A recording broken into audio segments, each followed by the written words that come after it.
En ce jour du mercredi 30 août, l'épisode numéro 3 de la série Ahsoka vient de sortir, et donc voilà, je voulais proposer une petite critique sur cet épisode que j'ai trouvé ma foi très sympathique dans la continuité des deux premiers. Et on commence directement avec le personnage de Ahsoka, et je dois dire que ça fait du bien de voir Ahsoka en tant que maître Jedi avec une apprentie cette fois-ci, puisqu'on a quand même passé la majeure partie de la série The Clone Wars à premièrement découvrir le personnage d'Ahsoka, mais toujours en tant qu'apprenti. Et donc là, le fait que ce soit elle la maître Jedi et que Sabine soit l'apprentie, je dois dire que c'est très cool, tout comme la relation entre les deux qui ne cesse d'évoluer dans le bon sens, et ces deux personnages-là, je les trouve très sympas. Mais donc pour le personnage de Sabine, on peut penser que pour l'avenir, ça peut être un personnage extrêmement puissant, puisque voilà, elle redevient la padawan d'Ahsoka, elle continue son entraînement, elle va donc monter en puissance avec sa relation avec la Force, le maniement du sabre laser, donc possiblement devenir une Jedi, mais n'oublions pas également que c'est une Mandalorienne, et la culture, la religion mandalorienne est en lien avec principalement les armes, donc le fait qu'elle sache déjà se battre, mais également qu'elle devienne une Jedi, ça pourrait être très intéressant. Et ensuite, oui, on a le trio de protagonistes qui fonctionne selon moi très bien, avec donc le personnage d'Ahsoka, donc que j'adore vraiment dans cette série. J'aime beaucoup la redécouvrir ici. Sabine, qui est un personnage très cool, on va pas se mentir. Mais on a également donc ce druide, qui est également sympathique. Voilà, donc c'est un druide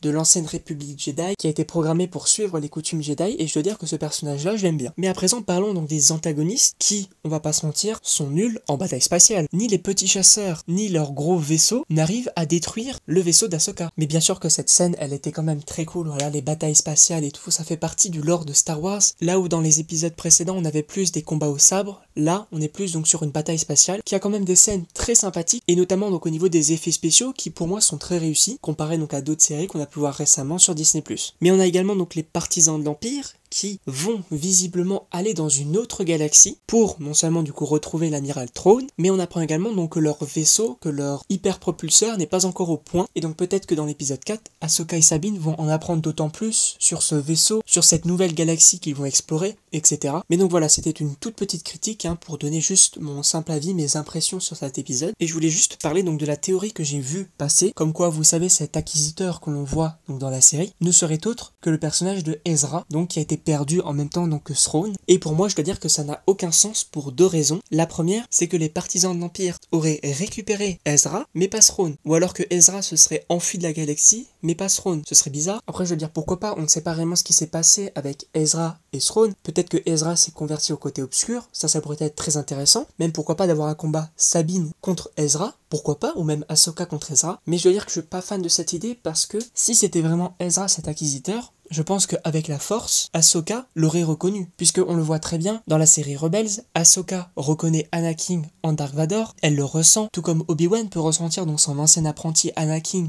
dans le personnage de Dark Vador, donc je pense qu'elle aurait quand même ressenti sa présence, et visiblement là c'est pas le cas, on a visiblement aucun indice sur cela, donc pour moi c'est pas le cas. Après il peut y avoir quelque chose autour de ce personnage-là, pourquoi pas, et je dois dire que pour le moment c'est pas une théorie qui me chauffe. Je pense qu'on retrouvera Ezra, mais avec une nouvelle mentalité, ça pourquoi pas, mais que ce soit lui directement l'acquisiteur du début, là je suis pas trop fan de cette idée pour le moment. En tout cas n'hésitez pas donc à commenter bien sûr sur ce sujet-là, et donc moi il ne me reste plus qu'à vous dire à la prochaine pour une prochaine vidéo.